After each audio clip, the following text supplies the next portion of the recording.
Oke guys, hari ini kita mau ngobrol-ngobrol soal kasus-kasus selebriti yang sedang viral ya.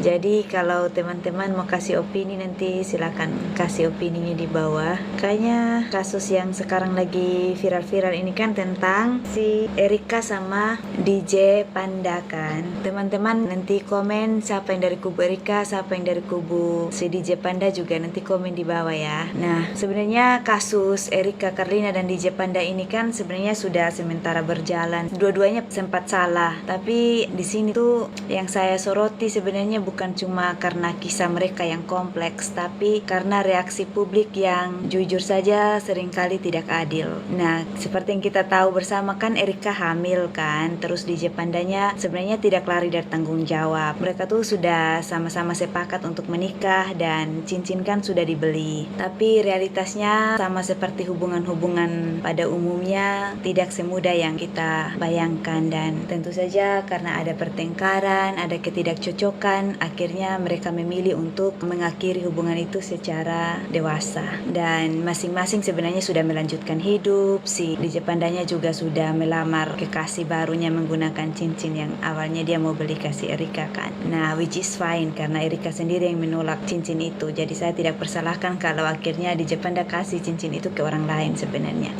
Dan ini yang perlu digarisbawahi. Nah, Erika tuh tidak pernah ribut soal itu. Dia tidak cari drama, dia juga tidak buka aib siapa-siapa, dia diam sebenarnya. Sampai akhirnya ancaman datang dari pihak si DJ Panda ini yang menyuruh si fans-fansnya itu untuk menyerang Erika. Dan disuruh untuk menyerang justru pada saat nanti dia menjelang melahirkan gitu.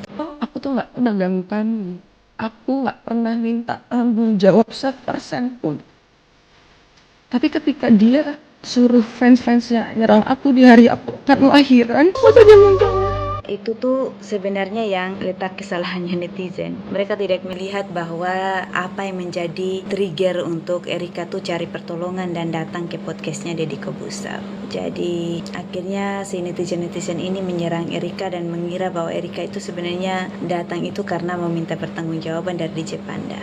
Dan sebenarnya Erika tuh hanya concern tentang kehamilan dia, tentang keselamatan bayinya, dan tentang kesehatan kandungannya. Dia cuma merasa terancam. Jadi ya harus speak up gitu ke publik. Bukan untuk menyalahkan DJ Panda karena telah menghamili dia, bukan untuk menuntut pertanggungjawaban juga, tapi sebenarnya benar-benar hanya mencari perlindungan. Siapa sih kalau lagi hamil begitu dapat ancaman tidak merasa resah. Lalu akhirnya si DJ Panda kan muncul di podcastnya Denny Sumargo, dan yang mengejutkannya dia sebenarnya tidak membantah apapun yang diceritakan oleh Erika, yang artinya bahwa Erika itu tidak mengarang-arang cerita, tidak melebih-lebihkan atau tidak sekedar untuk mendapatkan perhatian atau mendapatkan ibah dari para netizen. Dan itu artinya Erika menyampaikan fakta, bukan drama dan bukan juga bumbu. Ya, Lu post Saya USG di grup fans kasih lu. USG di grup fans. Oh, runtutannya tuh ya.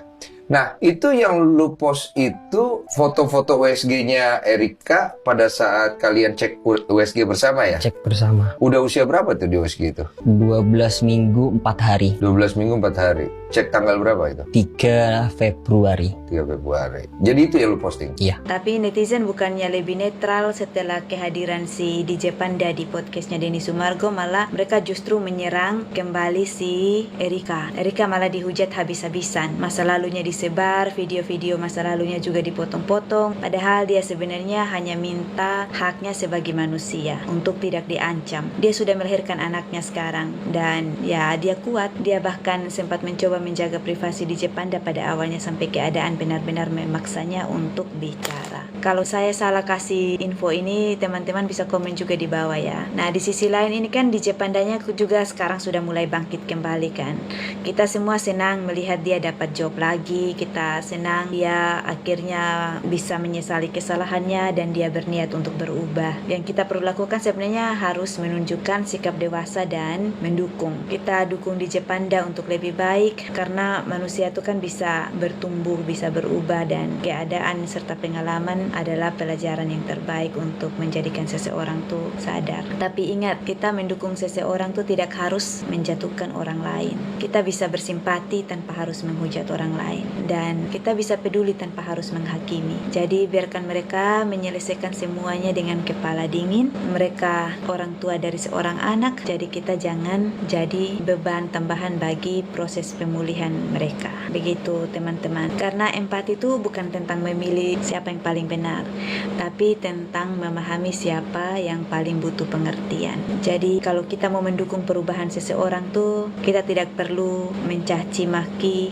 orang lain atau pihak lawannya. Kita bisa kok mendukung kedua-duanya, karena kita juga bukan manusia yang sempurna. Meskipun kesalahan kita mungkin bukan di area yang sama dengan kesalahan yang mereka lakukan, tapi kan Tuhan bilang dosa itu ya sekecil apapun tetap dosa gitu. Jadi kita bukan tempatnya untuk menghakimi. Yang kita keliru ini kan kadang-kadang kita menganggap bahwa artis itu bukan manusia, mereka tuh superhuman kayaknya. Jadi kita seenak jidat menghujat, mengata-ngatai. Padahal kita semua nih kayaknya di Indonesia nih kan makhluk-makhluk yang bertuhan kan. Entah apapun agamanya, pasti ajarannya itu untuk jangan menjahati orang lain.